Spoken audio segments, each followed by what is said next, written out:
최정희 기자님. 안녕하세요. 저 이데일리 최정희 기자인데요. 이재명 정부 출범한 이후 4개월 만에 이제 세 번째 대책이 나오는 건데 그 전에 이제 장관님께서 말씀하시기를 문재인 정부식 찔끔 대책은 안 하겠다고 했는데 그보다는 더 잦은 대책이 나오는 것 같거든요. 그래서 어떤 차이가 있는지 좀 궁금하고요. 사실상 보유세 추가 강화를 예고하셨는데 추가 규제가 이제 대책이 나온 후에 몇 개월은 좀 숨고르기를 하겠지만 추가 규제 가능성을 대비해서 오히려 단기간에 집값을 다시 또 빠르게 올릴 가능성 없는지 문재인 정부 때처럼 그거에 대해서 어떻게 생각하시는지 궁금하고요.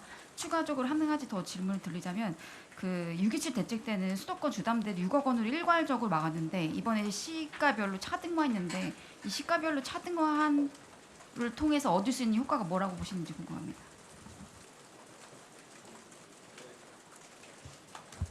네, 국토부 주택토지실장입니다. 세 가지 질문을 주셨는데 두 가지는 제가 좀 답변을 하고 하나는 또 다른 분이 답변하도록 하겠습니다. 먼저 첫 번째 질문에 대해서는 지난번 장관님께서 국토부 장관님께서 기자간담회를 통해서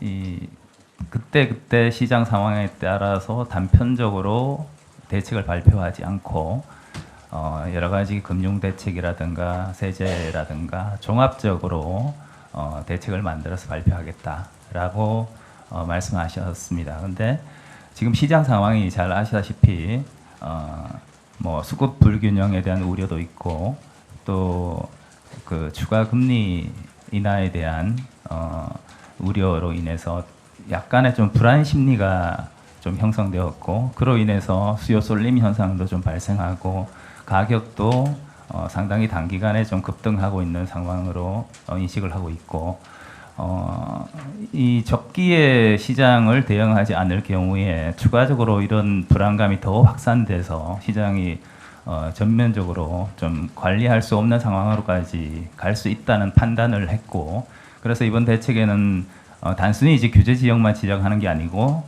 규제 지역과 토지 거래 허가 구역 그리고 추가적인 대출 규제 향후 세제 개편 방향까지 담은 종합적인 대책을 발표했다는 말씀을 드리고 이번 대책의 핵심은 이거라고 생각합니다. 지금 과거에 토지 규제 지역을 지정할 때는 조정 대상 지역도 그렇고 투기 과열 지구도 그렇고 단계적으로 뭐 2016년부터 21년까지 계속 단계적으로 이렇게 확대해가는 방식으로 대책을 발표했기 때문에 지정 안 된 지역으로 추가적으로 풍선 효과가 발생하고 해서 효과가 크게 나타날 수 없었던 한계가 있었다고 보고 이번에는 굉장히 좀 넓게 향후에 발생할 수 있는 풍선 효과를 방지할 수 있는 좀 넓은 지역을 대상으로 지정을 하면서 또 추가적으로 토지거래 허가구역을 같이 지정하게 되었기 때문에 지난 예전에 규제지역 지정할 때처럼 이 갭 투자를 통해서 별도로 자금을 동원할 수 있는 수단을 근본적으로 막았다고 이해를 하시면 됩니다. 그래서 효과 자체가 굉장히 클 것이다 라고 생각되고 다만 아까 두 번째 질문하신 것처럼 그러면 향후 또 세제 개편에 대한 또 예고가 되어 있기 때문에 그 전에 추가적 수요가 또 유입될 우려에 대해서 말씀하셨는데 저희는 일단 방금 말씀드린 규제 지역과 토구역을 포괄적으로 서울 전역과 경기도 12곳으로 지정한 것으로 상당 부분 시장 안정에 효과가 있을 것이다 생각되고 향후 이 세제 개편 부분도 반드시 이제 부정적으로 영향을 미칠 것이라 생각은 하지 않고 있습니다. 세 번째 질문은 금융위원회 금융정책국장입니다.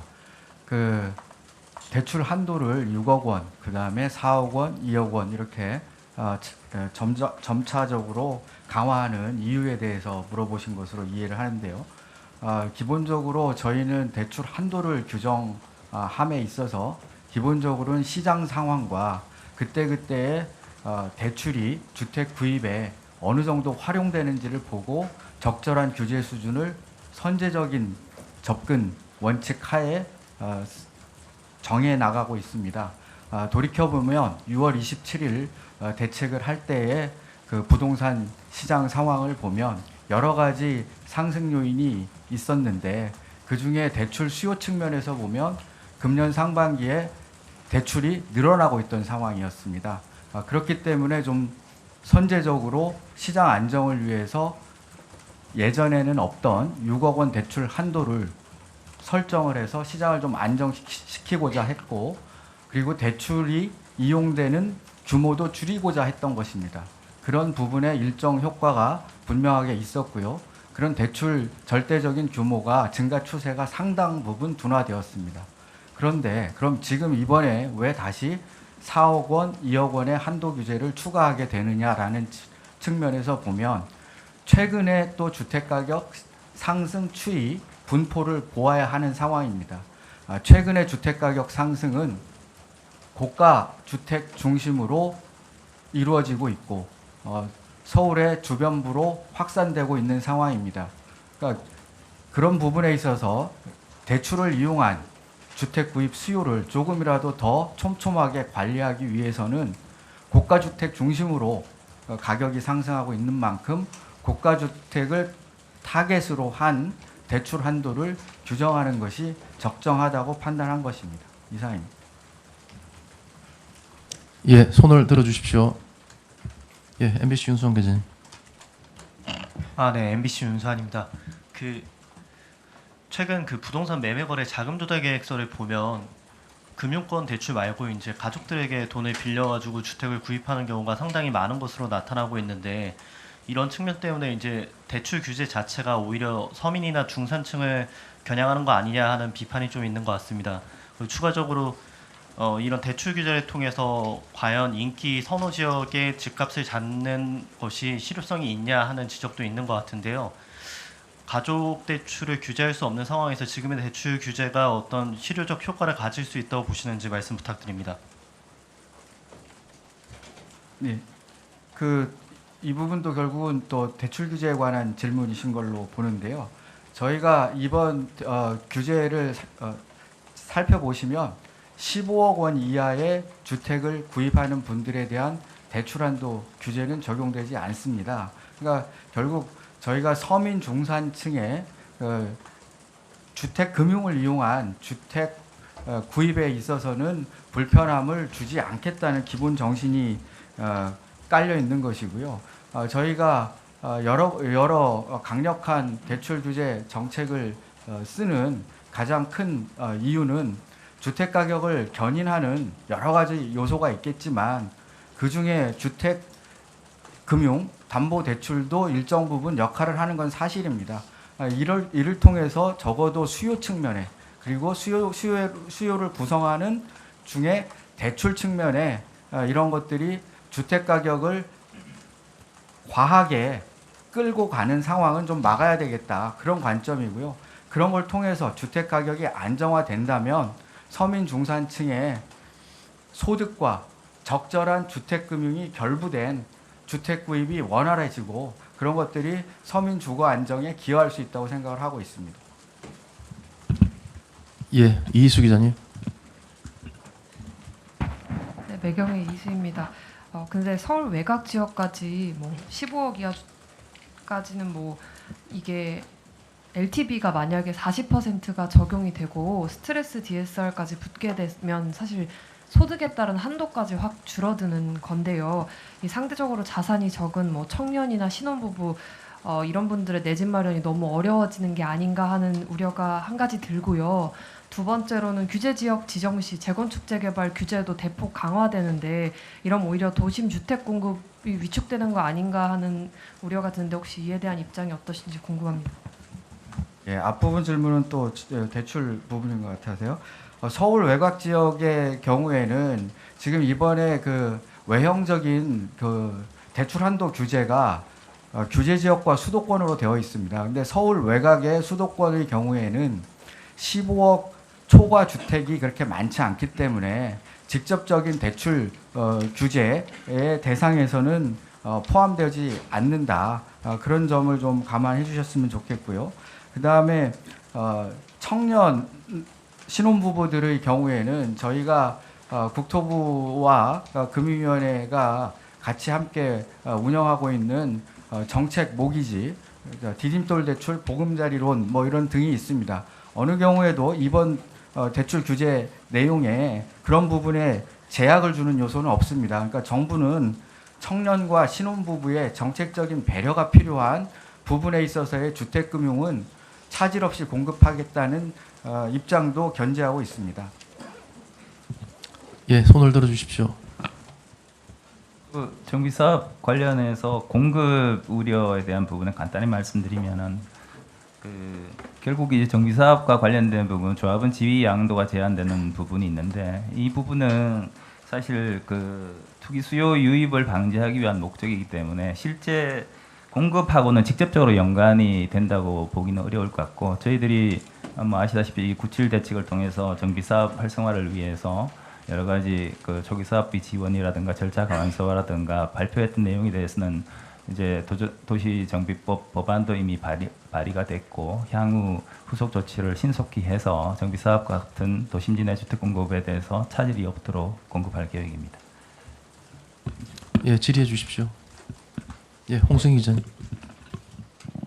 네, 헤럴드 경제 홍승희 기자입니다. 그 총리 직속 부동산 감독 기구는 실제 부동산 감독원에 준하는 대형 조직이 될 건지 어디까지 권한이 있을지 그 규모나 좀 인원 측면에서 정해진 게 있을까요?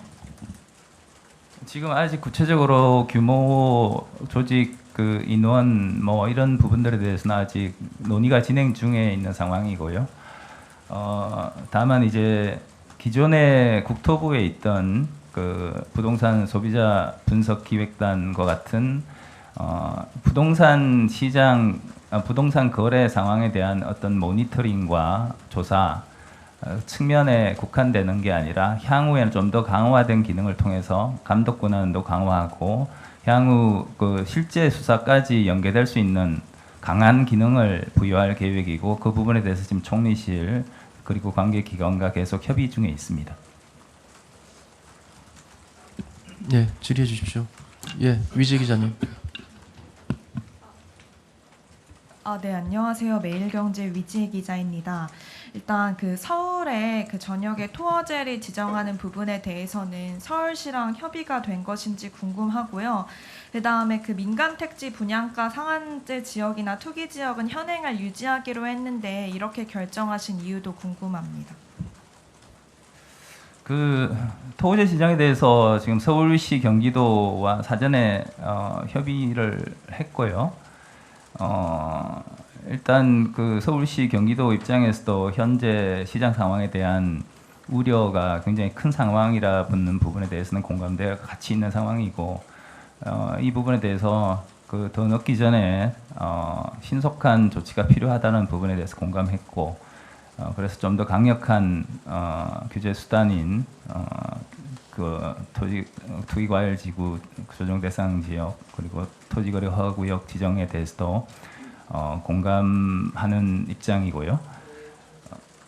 그리고 분상제하고 투기 지역 제외되는 부분은 분상제 같은 경우에는 지금 최근에 주택가격 상승 양상이 매매 거래 주택 매매 과정에서 매매로 인한 주택가격 상승이라고 저희들이 판단하고 있기 때문에 어떤 분양가에 관련된 부분은 아니다라고 판단했고 그래서 향후 시장 상황에 따라서 분상제 부분은 추가적으로 저희들이 별도 검토를 거쳐서 할 수 있는 부분이 있을 걸로 보입니다. 그래서 현재 상황에서는 우선적으로 분상제나 이런 부분들은 포함시키지 않았고 우선적으로 토지거래 허가구역 규제 지역 우선으로 지금 발표를 했다는 말씀을 드립니다. 예, 또 질의해 주십시오. 예, 김지 기자님. 네, 경향신문 김지혜입니다. 네, 토어구역을 내년 12월까지로 유지하기로 했는데 이 기한을 이렇게 정한 이유가 무엇인지 일단 궁금하고요. 그리고 두 번째로는 아까 질의가 나오긴 했는데 서울 외곽 지역에는 LTV가 40% 적용이 되게 되는데 이 경우에는 금융위에서 말씀하시는 대출 규제를 이중 제한을 받게 된다는 생각이 듭니다. 대출 규제를 좀 서울 외곽일수록 오히려 두 번 그러니까 대출 규제가 여러 겹의 차원으로 이루어지는 이유에 대해서 거기에 대한 어떤 우려되는 사항은 없으신지 궁금합니다. 그 내년 12월 말까지 토구역을 지정하게 된 건 그 지금 현재 강남 3구, 용산구도 내년 12월까지 되어 있습니다. 일단 지금 저희들이 추가적으로 서울 전역에 대해서 토지거래 허가구역을 지정하면서 일단 기본적으로는 그 시기까지 맞추는 게 맞겠다는 생각이고, 향후 이제 시장 상황에 따라서 또 뭐 다른 차원에서 검토할 수 있는 부분도 있을 거라고 봅니다. 예, 또 질의해 주십시오. 아니, 예, 계속해 주십시오. 네, 그 대출 규제 관련해서 서울 외곽 지역에 관해서 다시 여쭤보시는데, 기본적으로 지금 이번에 규제가 강화되는 측면이 대출 한도에 있어서 두 가지 축이 있는 거 아니겠습니까? 규제 지역이 됨으로써 LTV 한도가 70에서 40으로 낮아집니다. 그 다음에 15억 원 초과 주택의 경우에 대출 한도가 4억 원, 25억 원 초과의 경우에 2억 원 이렇게 되니까 이게 이중 규제 아니냐 이런 생각을 하시는 것 같은데, 그걸 정확하게 이해를 하시려면 15억 원에 LTV 40%를 적용을 하면 그게 6억 원입니다. 그래서 종전에 6억 원 한도 규제가 있던 상황에서 이 규제가 되는 것이고요. 그러니까 서울 외곽 지역의 경우에 15억 원을 초과하는 주택이 그렇게 많지 않습니다. 그렇기 때문에 규제 지역이 되더라도 지금 6억 원, 4억 원 이 규제에 적용될 가능성이 별로 없게 됩니다. 그러니까 그러한 측면에서 보면 우려하시는 사항은 그렇게 크지 않을 것이라고 생각됩니다. 예, 이축복 기자님. 네, 동아일보 이축복 기자입니다. 그 금융위원 아까 말씀해 주셔서 여쭤보는데, 그 대출이 그 가격대별로 묶여 있어서 대상 지역 가격대별 아파트 물량이 어떻게 되는지 좀 공유해 주시면 좋겠고요. 그리고 또 국토부 측에 그 토지거래 허가구역 자체가 과거에 그 대규모 개발 때 투기를 방지하기 위해서 나왔던 제도인데, 이게 좀 아파트로 좀 지나치게 넓어지는 것 아닌지 그런 거에 대한 우려가 많습니다. 그 부분에 대한 좀 입장 설명도 부탁드립니다. 통계에 관해서 이제 여쭤보셨는데, 이 정부가 이 가격대별 그 주택 숫자 혹은 그 가격 대출 금액별 그 주택 숫자에 대해서 실시간으로 체크하기가 어렵습니다. 주지하시는 것처럼 주택 가격은 일주일 사이에도 이렇게 변화하고 있지 않습니까? 그렇기 때문에 그걸 현재 기준으로 말씀드리기는 좀 어려움이 있습니다. 저희가 대출 한도 규제를 15억 원과 25억 원으로 결정을 할 때 활용한 통계는 있습니다만, 그 통계가 수시로 바뀌고 이렇기 때문에 이 자리에서 통계를 밝히는 것은 오히려 시장의 불안 심리를 더 키울 수 있는 여지가 있어서 적절하지 않은 것 같습니다. 이해해 주시기 바랍니다. 질의해 주십시오. 네, 아니 그 토지거래 허가구역 지정 목적 자체가 그 합리적 토지 이용을 위해서 투기적 거래가 성행하는 지역에 대해서 지정해서 그런 부분들을 합리적으로 관리하겠다는 취지의 제도입니다. 그래서 이 토지거래 허가구역을 지정하게 되면 국민 불편이 어느 정도 좀 발생하는 부분이 있는 부분은 뭐 있는 거고요. 다만 저희들이 이번에 토지거래 허가구역을 확대 지정하면서 고민했던 부분은 일단 그 국민들이 가장 관심을 가지고 있는 주거 부분에 대한 안정이 최우선 목표라고 생각되고, 주거 안정이 되어야 그 다음 단계 여러 가지 경제적 활동이라든가 이런 부분들도 원활히 진행될 수 있다고 판단했고, 그래서 원래 목적인 토지 이용의 합리적 그 이용에 대한 토지의 합리적 이용에 대한 부분을 이번 그 추가적으로 확대하는 토지거래 허가구역을 확대하는 부분에 대해서 그 같이 연계시켜서 생각하면은 어쨌든 주거 안정을 꾀하기 위한 목적으로 이용하는 부분이 반드시 뭐 다른 목적은 아니라고 저희들 판단했고, 이 규제를 통해서 어느 정도 주거가 안정되면은 그 자체가 바로 우리 부동산의 안정적 그 합리적 이용 목적도 달성할 수 있을 거라고 생각됩니다. 예, 또 질의해 주십시오. 예, 유호성 기자님. 예, 한국경제 유호상입니다. 그 조정 대상지 규제 지역 지정할 때 아파트하고 아파트가 한 동 이상 포함된 뭐 다세대를 이렇게 명시하셨는데 거기에 해당되는 사례들이 몇 가구나 있는지 조금 궁금하고요.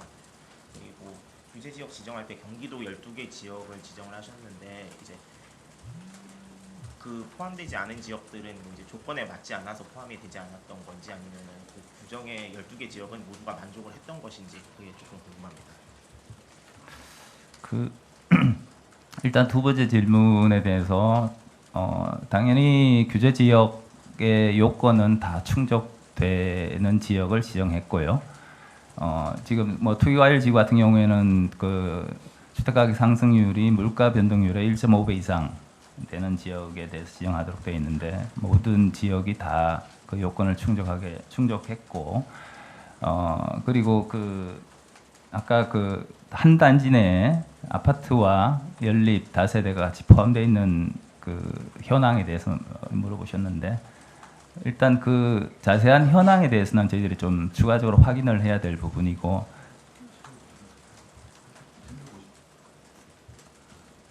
전체 가구 숫자는 그 한 750개 내외 정도 됩니다.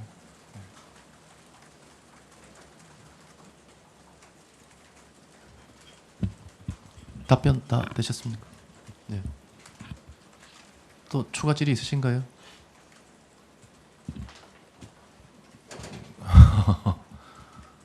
그러면 마지막으로 우리 저기 홍성희 기자님하고 예 윤수환 기자님하고 정담희 기자님하고 세 분만 하고 끝내겠습니다.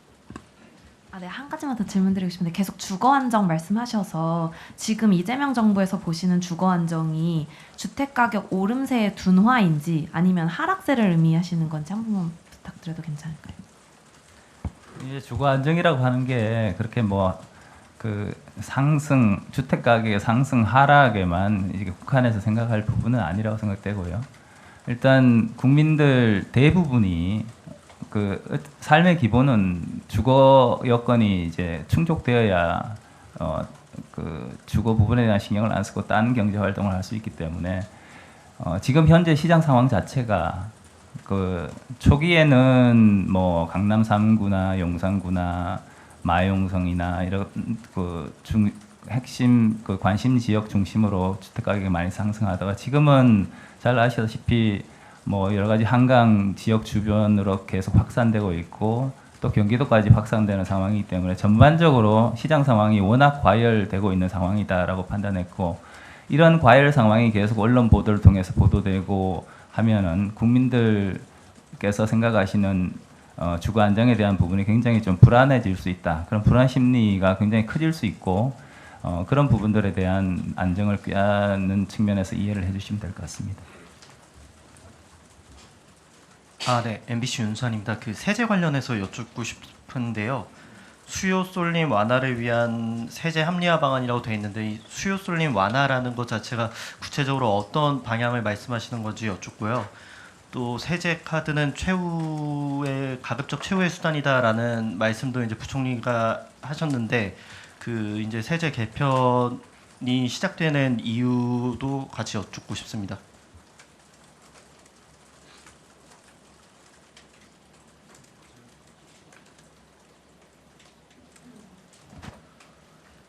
예, 그 기획재정부 재정 소비세 정책관 김병철입니다.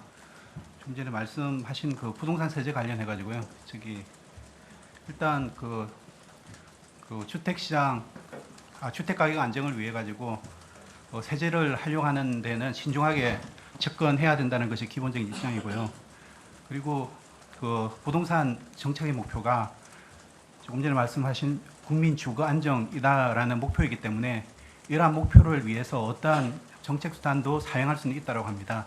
다만 그렇지만 세제는 가급적 최고의 수단으로 활용되어야 한다고 생각을 하고요.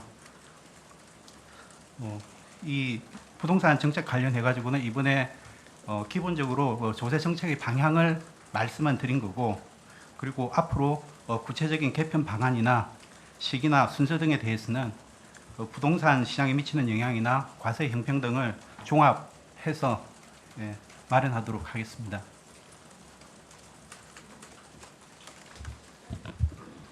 예, 정다미 기자님 마지막입니다. 예. 네, 저 연합뉴스TV 정다미 기자입니다. 간단하게 두 개의 질문 드리겠는데요. 우선 토지거래 허가구역을 이제 다 서울 전역으로 묶으셨는데 그로 인해서 이제 전세시장 불안이 요소된다 이런 여러 가지 전세시장 관련한 걱정들이 나올 것 같은데 이거에 대한 이제 어떻게 보면 전세시장 어떻게 앞으로 좀 할 건지 이런 가뭄에 대한 그런 대책도 궁금하고요. 또 오늘 공급 대책에 대해서도 조금 말씀을 해주셨는데 내용을 보니까 그냥 기존 것을 좀 더 이제 빨리 하겠다 아니면 철저하게 감독하겠다 이 정도로 보이는데 혹시 정비사업 규제 추가 완화 뭐 제초안이라던가 분상제 개선 이런 쪽에도 혹시나 그 예정이 있으신지 궁금합니다. 그 토지거래 허가구역을 지정하게 되면은 아무래도 이제 실거주를 2년간 해야 되기 때문에 그 실거주로 인해서 전세 매물이 안 나올 수 있다라는 우려를 하시는 분들이 있는데요. 일단 근데 이 실거주 해야 되는 분이 결국은 기존에 거주했던 그 집이 결국은 또 매물로 나오는 효과가 있기 때문에 사실은 크게 토지거래 허가구역으로 인해서 전세 매물 그 줄어드는 부분은 전세 시장에 영향을 미치는 부분은 크지 않다라고 저희들이 그 부분에 대해서는 뭐 사전 좀 검토도 하고 고민도 해봤습니다만은 크지 않다라고 이해를 해주시면 될 것 같고 공급 관련해서는 97 대책이 사실 이번 정부 들어와서 첫 번째 공급 대책으로 그 향후 이제 5년간 135만 원으로 공급하는 계획을 발표했는데 저희들이 이 발표한 내용에 대해서 사실은 공급 대책은 잘 아시다시피 바로 시장에 주택이 들어오는 상황이 아니기 때문에 시간이 필요하고 다만 그 시간이 국민들에게 확고히 5년 후, 2년 후, 1년 후에 들어온다는 신뢰를 심어주게 되면은 결국 시장 안정에 기여하는 부분이 있기 때문에 그런 부분들을 그런 효과를 위해서 저희들이 후속 대책에 대해서는 차질 없이 특히 여기에 제시되어 있는 것처럼 12월 내로 그동안에 발표했던 명확하게 제시하지 못했던 그 공급 계획이라든가 향후 추진 계획이라든가 이런 부분에 대해서도 또 그 노후 청사라든가 그 이런 부분들에 대해서는 구체적 입지까지 제시할 수 있도록 저희들이 그 계획을 세우고 있습니다. 그래서 향후에 12월 내로 후속 그 공급 대책에 대해서 저희들이 발표할 기회가 있을 걸로 이해를 하시면 될 것 같습니다. 예, 이상으로 질의 답변을 모두 마치겠습니다. 참석해 주신 모든 기자님들께 감사드립니다.